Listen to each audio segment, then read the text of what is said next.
Mes chers frères et sœurs, nous voici à nouveau réunis pour le direct du 26. Maintenant, c'est le 26.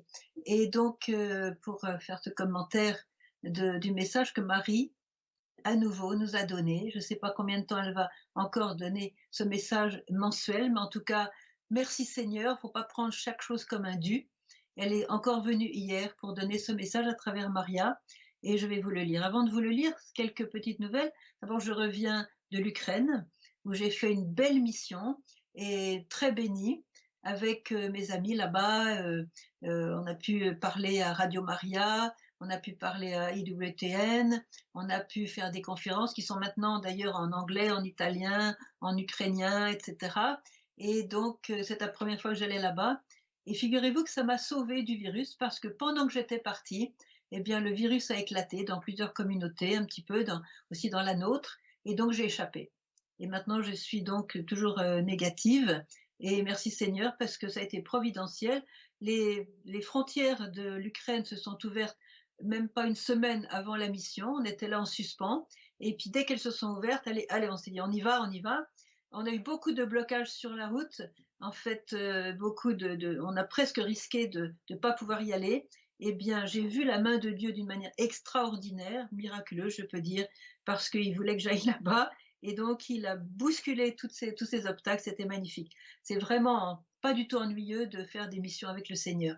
Et puis après, je suis allée à Milan, je suis allée à Rome, enfin, j'ai voyagé. Et donc, toutes ces absences ont fait que ben, mes nouvelles ont été très en retard à cause de ça. Vous les avez reçues seulement avant-hier ou hier, mais ça m'a fait échapper au virus. Gloire à Dieu, comme ça, je suis avec vous ce soir. Le message est très fort, il va nous falloir l'écouter avec une grande attention. Et pas seulement l'écouter, mais le mettre en pratique et nous poser les vraies questions. Qu'est-ce que je fais de ce message? Parce que ce message est une parole qui vient du ciel et que Marie nous dit, non pas parce qu'elle n'a rien d'autre à faire, mais parce qu'elle voit le monde tel qu'il est, elle voit l'état de la France, elle voit l'état du monde, elle voit le besoin criant de son peuple et elle nous donne ce message comme une réponse, des conseils et une consolation et en même temps une exhortation. Écoutez bien. Message du 25 octobre 2020. Chers enfants, en ce temps, je vous appelle à revenir à Dieu et à la prière. Appelez tous les saints à l'aide, afin qu'ils soient pour vous un exemple et un secours. Satan est fort et il se bat pour attirer le plus possible de cœurs à lui. Il veut la guerre et la haine. C'est pourquoi je suis avec vous depuis si longtemps, afin de vous guider sur le chemin du salut vers celui qui est le chemin, la vérité et la vie. Revenez, petits enfants, à l'amour envers Dieu, et il sera votre force et votre refuge. Merci d'avoir répondu à mon appel. Alors vous voyez, mes chers amis, dans ce message, vous avez vraiment la lumière et les ténèbres.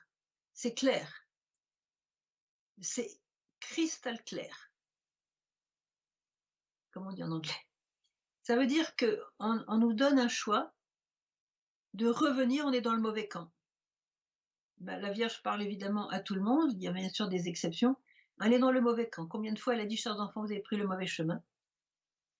Vous êtes perdus. Je suis venue pour vous ramener. Je suis venue pour vous faire revenir à Dieu. Vous avez oublié Dieu. Vous n'avez pas mis Dieu à la première place. Vous êtes perdus. Vous avez été déviés. Alors c'est encore un cri de la part de la Vierge, parce que comme vous dites, c'est la lumière et les ténèbres. Et elle nous dit, Satan est fort. C'est pas un petit bonhomme vaincu comme ça qui bricole dans son coin. Satan est fort. Et elle a même dit, il est plus fort que jamais aujourd'hui. Combien de fois elle a-t-elle dit? Et il se bat, il est en combat. Il est sur le champ de bataille. Et quand il y a quelqu'un de fort sur un champ de bataille, il faut faire attention. Elle n'est pas là pour nous faire peur. Elle n'est pas là pour nous dire, écoutez, tout est perdu. Absolument pas. Elle nous dit, comme une maman qui voit son enfant en danger, dit, mais mon enfant, reviens à la maison, parce que là, tu vois, si tu te promènes dans cette rue-là, ça va être dangereux pour toi. Reviens là, et puis on te protégera. Voyez? Donc c'est ce combat entre la lumière et les ténèbres. Et bien sûr, tout ce message nous invite à choisir courageusement la lumière. Ce message n'est pas très long, il est très intense, il va falloir vraiment qu'on le lise avec attention. Alors voilà, revenir à Dieu, ça veut dire, comme elle l'a dit plusieurs fois, oui, elle répète les choses avec des détails supplémentaires, des nuances, voyez. Et quand une maman répète, je l'ai dit souvent, hein, pour former l'enfant à la vie, à, à la vie, oui, à un comportement bon, voyez, à se développer bien selon l'harmonie de ce qu'il a en lui, eh bien, elle lui donne des instructions. Lui, par exemple, ne mets pas ton doigt dans ton nez. Et peut-être 100 fois, elle va répéter jusqu'à ce que l'enfant ne le fasse plus. Donc la mère de Dieu nous rappelle encore aujourd'hui, revenez. Et c'est un mot très fort en hébreu, teshuva, de revenir, voyez. Ça veut dire, comme elle le dit elle-même, revenir, euh, ça veut dire quitter vos ports comme l'enfant prodigue. Quittez là où vous êtes mis dans la boue, dans les excréments de porc. Vous voyez, les porcs sont sales. Voilà. Vous étiez avec les porcs, vous n'avez même pas de quoi manger, vous êtes dans la misère, et revenez. Alors il est revenu vers le Père, et le Père l'a accueilli, même s'il sentait très très mauvais, il l'a accueilli avec les bras ouverts, voyez. C'est ça le retour. Revenez à Dieu. Faites comme l'enfant prodigue. Et si vous êtes déjà sur le chemin entre les porcs et la maison du Père, tant mieux, continuez votre chemin, surtout ne regardez pas en arrière. Ne regardez pas les oignons d'Égypte. Il faut revenir, il faut aller de l'avant. Et la mère de Dieu nous a dit aussi, chers enfants, je vous invite à changer radicalement la direction de votre vie. Voyez, quel est votre but? Quel est ce que vous êtes fixé dans la vie? Asseyez-vous et dites, voilà, qu'est-ce que je cherche dans la vie? Après la vie, il y a quoi? Quel est le but de ma vie? Et elle nous dit, votre but, c'est le ciel. Est-ce que vous avez pris un ticket pour le ciel? Est-ce que vous êtes en train de marcher vers le ciel? Est-ce que vous êtes en train de marcher vers autre chose? Est-ce que vous voulez construire quelque chose de beau sur la terre? Et après, vous allez devenir vieux. Ce que vous avez construit va être dans d'autres mains. On ne sait pas ce que ça va devenir. Et après?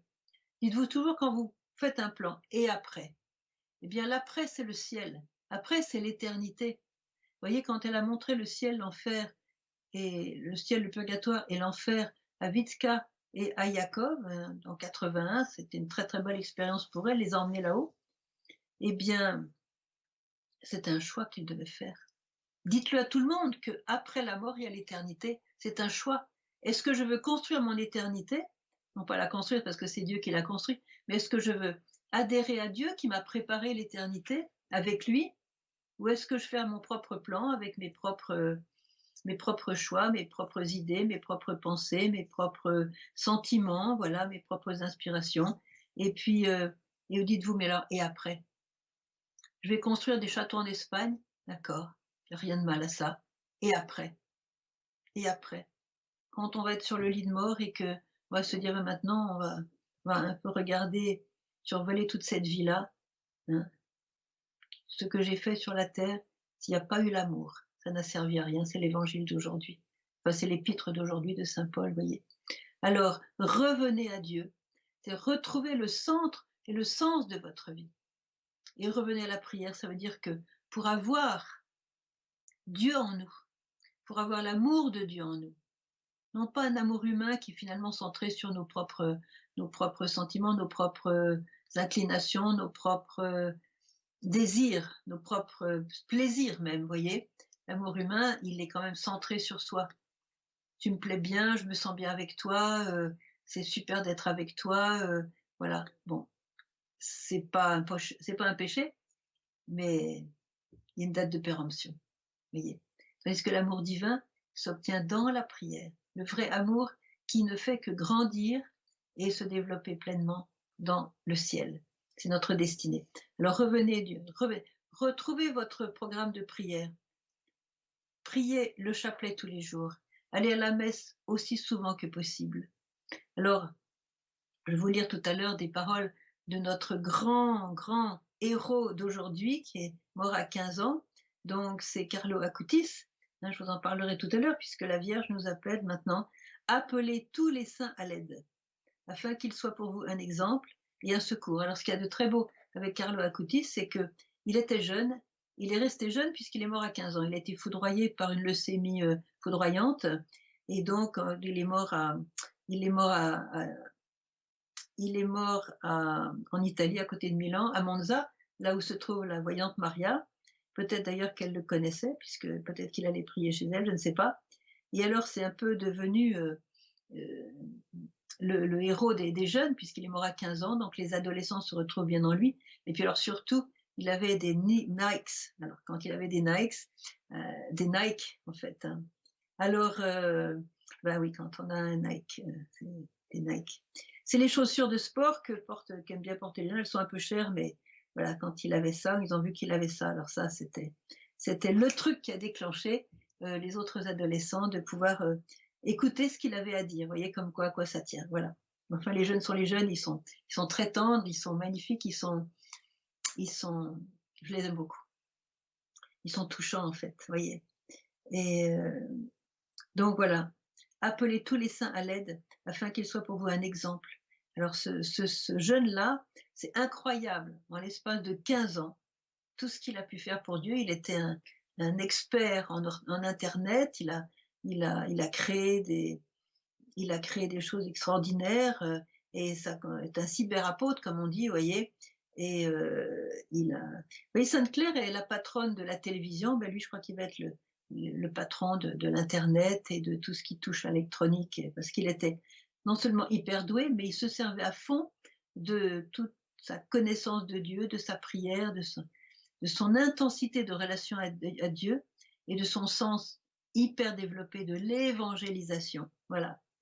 Et il pensait à toutes les âmes qui ne connaissaient pas Dieu, il en était malade, et il voulait gagner, disons, il voulait brûler sa vie, je dirais, oui, je cherchais le mot, il voulait brûler sa vie pour annoncer la bonne nouvelle à tous ses amis, à tout le monde.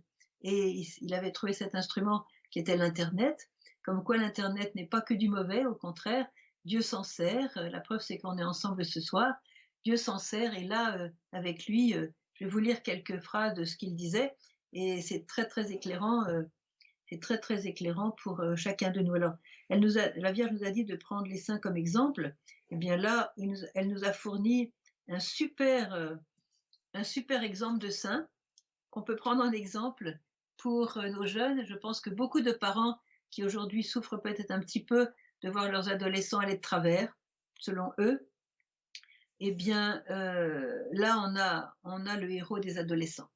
Alors écoutez ce qu'il disait, hein, parce qu'il avait une très très profonde, disons, une union avec Dieu dans son cœur, et voilà. Puis alors il a été retrouvé intact, son cœur a été retrouvé intact après toutes ces années. Je ne sais pas combien de temps il est resté au tombeau, mais enfin, il est mort en 1991, si je ne me trompe pas. Et donc, voilà, puis il a été béatifié en 2020, donc c'était ce qu'on appelait le Santo Subito, hein, vous voyez, comme on disait. En 2006, il est mort, oui. Donc Sancto Subito, parce qu'entre 2006 et 2020, vous voyez, je crois, il a battu des records de vélocité pour la béatification. Écoutez-le. Si les hommes savaient ce qu'est l'éternité, on parle justement, vous voyez, de revenir à Dieu.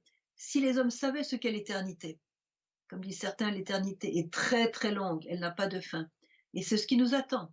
Si les hommes savaient ce qu'est l'éternité, ils feraient tout leur possible pour changer de vie. Voilà, elle parlait comme la Sainte Vierge. Je me demande si c'est pas elle qui a un peu copié sur lui. Vous voyez, la conversion n'est autre que le regard porté du bas vers le haut. Un simple mouvement des yeux suffit. Vous voyez, il disait aussi que quand on regarde vers le haut, on devient joyeux. Quand on regarde vers le bas, on devient triste. C'est lui qui dit ça. Être toujours uni à Jésus, tel est le but de ma vie. Voyez. Alors la Vierge aussi nous le dit ici. Voyez, je veux vous guider sur le chemin du salut vers celui qui est le chemin. Voyez, c'est un chemin qu'on peut emprunter en sachant que lui, Dieu, Jésus, il est le chemin, la vérité et la vie. Trouve Dieu, dit Carlo, et tu trouveras le sens de ta vie. Voyez, les jeunes aujourd'hui ont besoin de modèles, d'exemples, mais ils ont surtout besoin que ces modèles leur donnent une direction. Voyez, ils flottent ils sont sollicités par 100 000 choses, différentes des bonnes et des mauvaises. Malheureusement, il y a beaucoup de mauvaises aussi. Et ils sont trop petits, trop jeunes pour discerner. Ils se font avoir, mais facilement, vous voyez. Et puis souvent, les parents eux-mêmes se font avoir, peut-être moins, mais quand même, ils se font avoir quelques. Et puis, bon, ils vivent comme ils vivent, vous voyez. Et c'est pas toujours la joie dans la famille. Alors, les jeunes ont besoin d'une direction, de quelqu'un qui peut les enthousiasmer, vous voyez. Alors,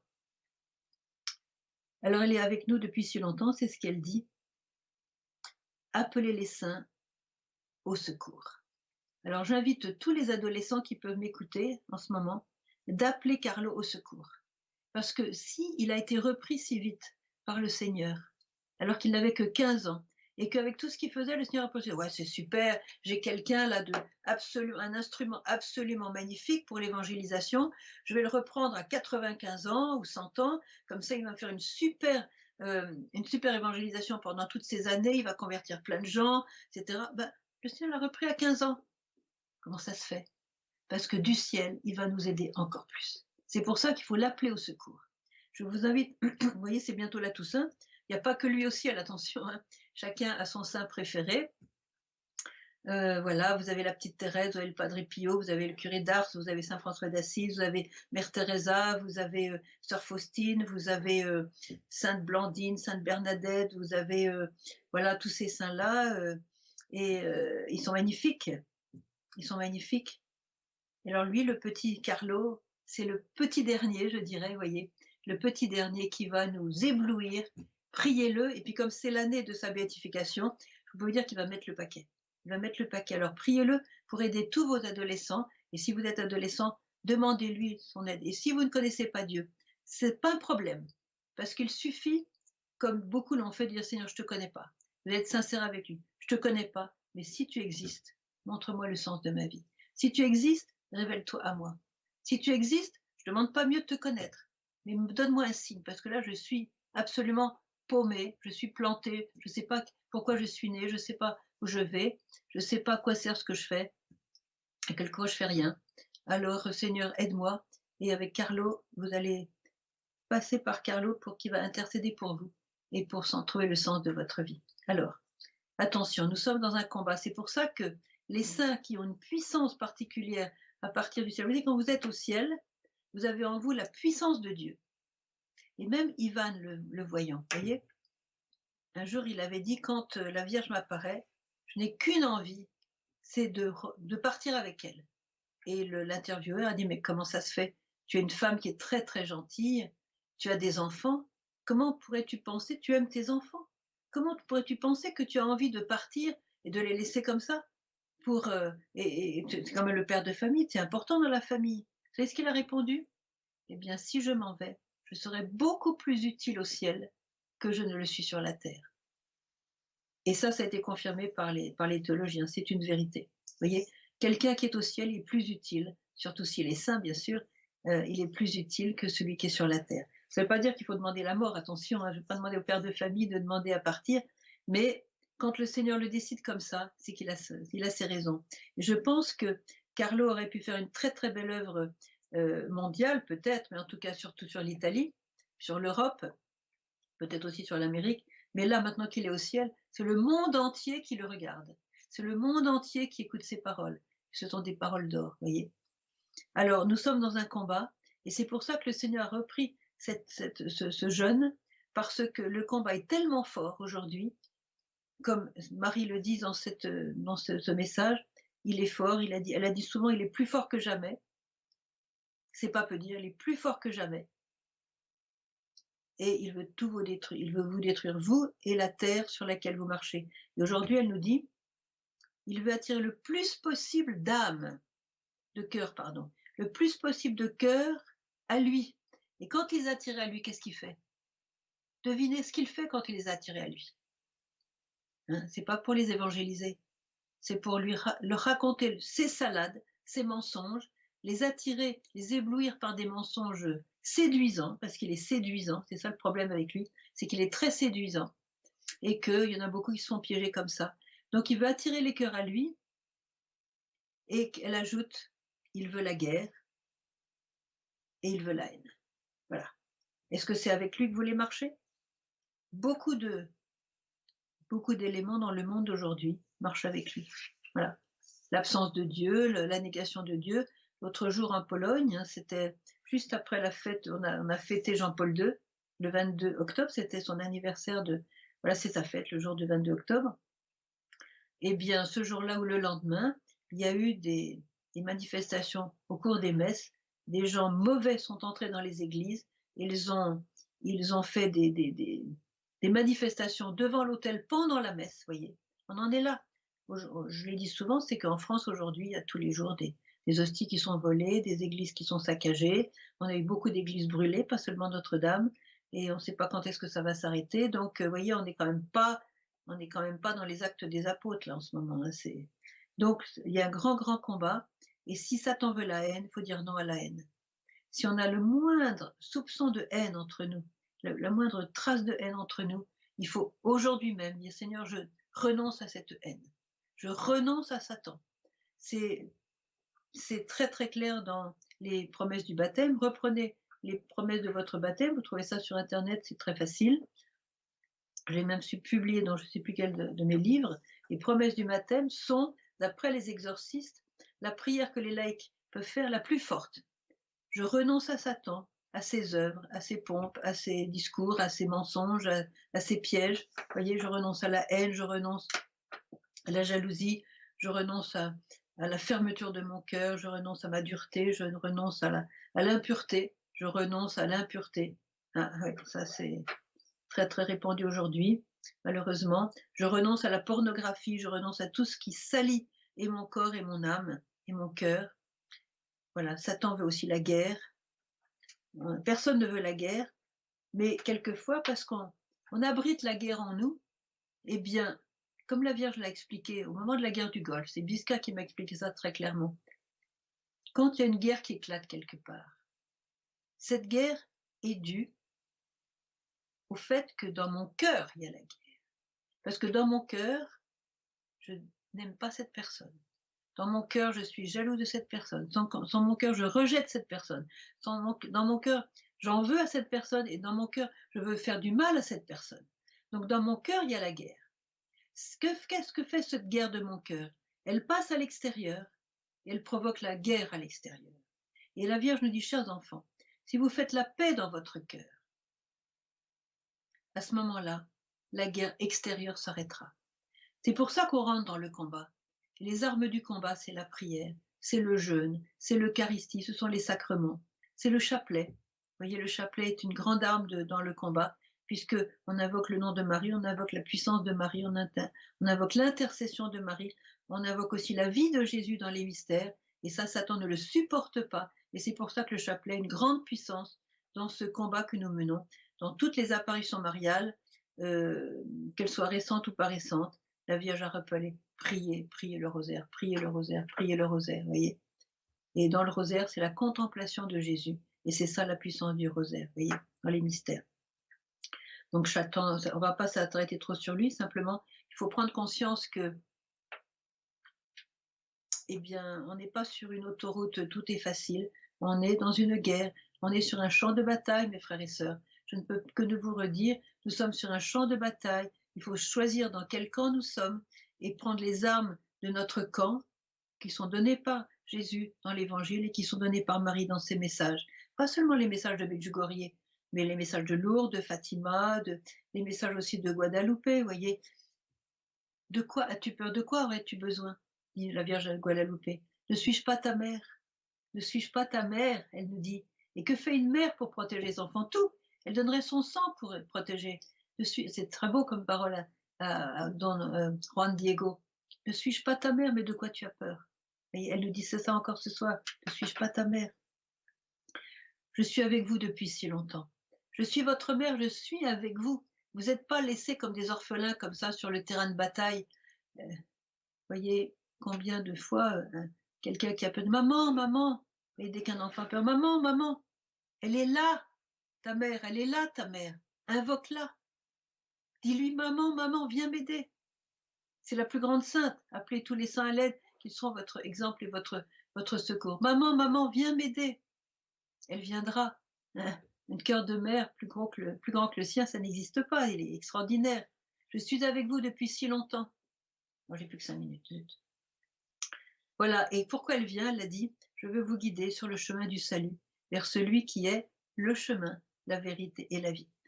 Mes chers frères et sœurs, tous nous avons au fond de notre cœur le désir, j'allais dire infini, le désir extraordinaire d'avoir le vrai chemin. Le monde nous propose beaucoup de chemins. Il y en a beaucoup qui sont véreux.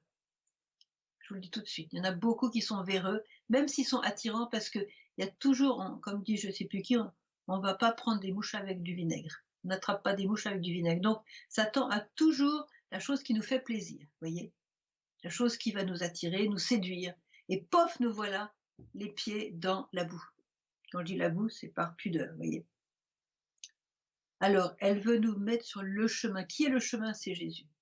Il est lui-même le chemin. Si on adopte Jésus, si on vit avec lui, on est sur le chemin automatiquement, il est le chemin. Il l'a dit lui-même.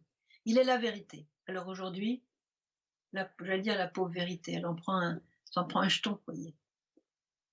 Un jeune a besoin de savoir la vérité. Dites-moi la vérité. C'est quoi la vie? C'est quoi l'amour? C'est quoi l'éternité? C'est quoi le bon Dieu? C'est quoi l'argent? C'est quoi le monde? C'est quoi le travail? C'est quoi la famille? Dites-moi la vérité. Parce qu'ils ont 1000, surtout que maintenant on ne peut plus se passer des transmissions d'Internet, vous voyez. Alors ils ont, ils ont plein de formules, plein de sollicitations, et il faut qu'ils discernent, c'est très difficile.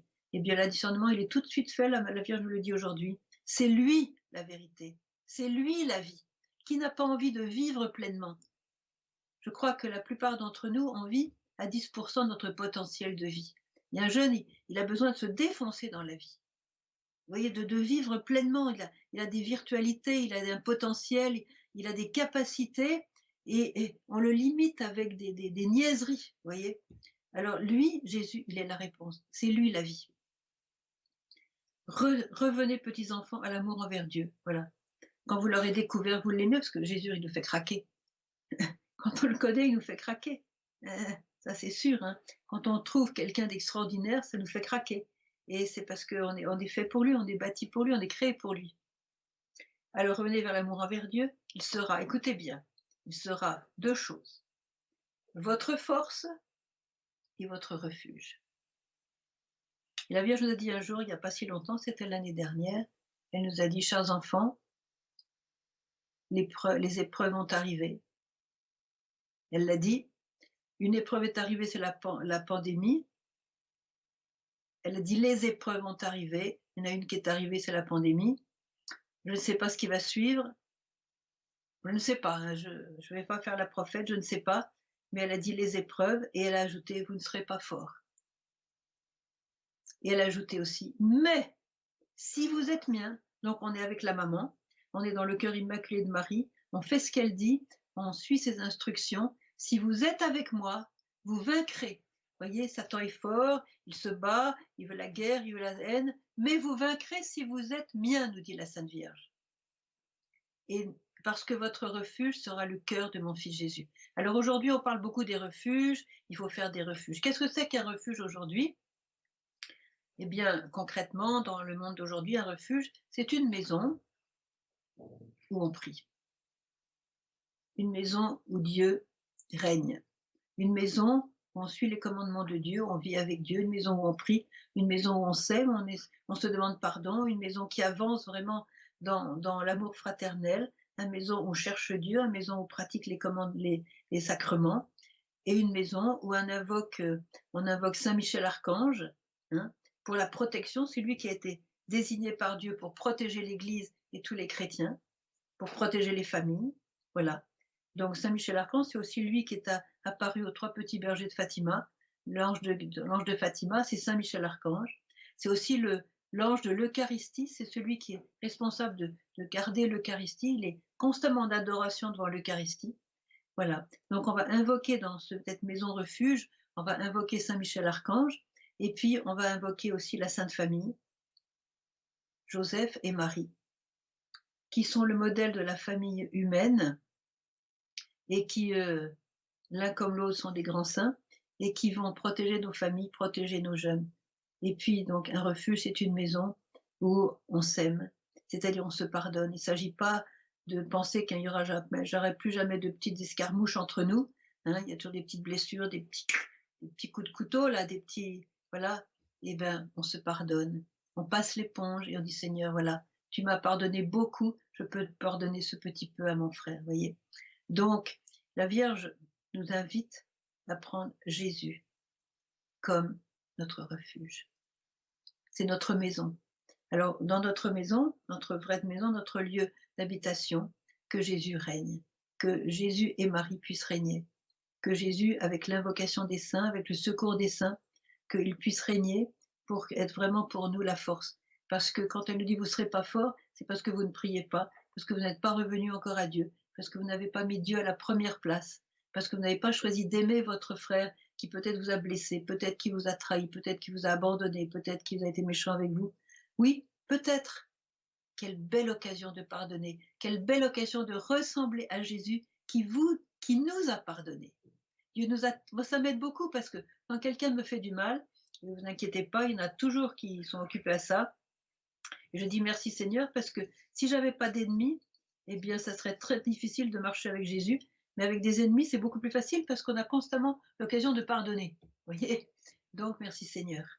Et donc voilà que votre refuge soit vraiment le Seigneur lui-même. Je rappelle, revenez petits enfants à l'amour envers Dieu et il sera votre force. C'est-à-dire sa propre force divine sera en vous et il sera votre refuge, il sera votre maison, il sera votre maison. Et si dans votre maison il est le roi, il est à la première place, bien, votre maison c'est un refuge où beaucoup d'autres oiseaux perdus viendront trouver refuge et vous pourrez faire beaucoup de bien. Voilà. Alors maintenant, je vais vous quitter parce que j'ai fini mon temps. Vous voyez, j'ai essayé aujourd'hui d'être un petit peu court. Je vais quand même pas résister à l'idée de vous lire encore des paroles de Carlo Acutis parce qu'il est trop, trop bien. Vous voyez, trouve Dieu et tu trouveras le sens de ta vie. Tout passe. Ce qui nous rendra vraiment beaux aux yeux de Dieu, ce sera la façon dont nous l'aurons aimé et nous aurons aimé nos frères. La vie est un don. Car tant que nous sommes de ce monde, nous pouvons augmenter notre degré de charité. Vous voyez, il était occupé à ça.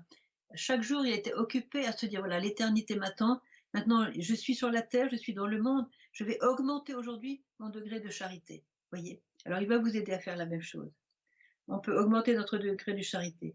Plus celui-ci sera élevé, plus nous jouirons de la béatitude éternelle en Dieu. Je crois qu'il a son paquet aujourd'hui puisqu'il est bien heureux, vous voyez.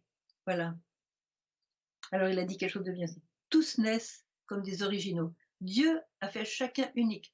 La Vierge a dit, chers enfants, n'oubliez pas que chacun de vous est un monde unique aux yeux du Père Céleste. Et voilà que Carlo nous dit, tous naissent comme des originaux, mais beaucoup meurent comme des photocopies. Vous voyez ce que je veux dire? Tous pareils, allez, les moutons, voyez. Être toujours uni à ma vie, tel est le but de ma vie. Pardon, être toujours uni à Jésus, tel est le but de ma vie. Le vrai disciple de Jésus, donc, voyez, revenez à l'amour de Dieu. Le vrai disciple de Jésus-Christ est celui qui, en chaque chose, cherche à l'imiter et à faire la volonté de Dieu.